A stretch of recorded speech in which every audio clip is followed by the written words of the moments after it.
Të gjithë individët apo subjektet që japin apartamente me qira përmes platformave Booking dhe Airbnb përgjatë këtij sezoni turistik veror do të monitorohen me qëllim deklarimin e plotë të xhiros dhe pagesën e detyrimeve tatimore. Në planin e turizmit 2025, i cili ka nisur nga zbatimi, administrata tatimore programon monitorimin dhe analizimin e subjekteve në platformat Booking, Airbnb për përcaktimin e çmimeve që ofrojnë strukturat akomoduese, duke bërë krahasimin me sistemin e fiskalizimit. Nga ana tjetër do të bëhet edhe verifikimi në terren i subjekteve të identifikuara me risk përgjatë periudhës qershor-shtator, si dhe monitorimi dhe raportimi i rasteve të ndryshme të denoncuara. Gjatë këtij viti, administrata tatimore shqiptare ka nisur një bashkëpunim me administratën tatimore irlandeze për investigimin e individëve që përfitojnë të ardhura nga platformat Booking dhe Airbnb dhe nuk i deklarojnë ato, ndërsa u ka kërkuar individëve që të bëjnë deklarimet përkatëse përmes Divas. Të dhënat nga tregu i strukturave akomoduese me qira afat shkurtër tregojnë aktualisht se në platforma të ndryshme rezervimi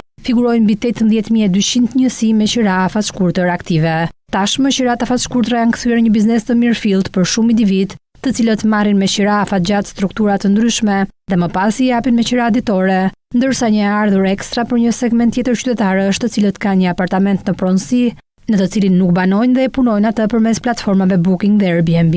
Fitimet në këtë rast janë të ndryshme për ata që e kanë si biznes, pasi kostot janë të shpërndara dhe më të ulta, dhe për ata individ që kanë vetëm një strukturë.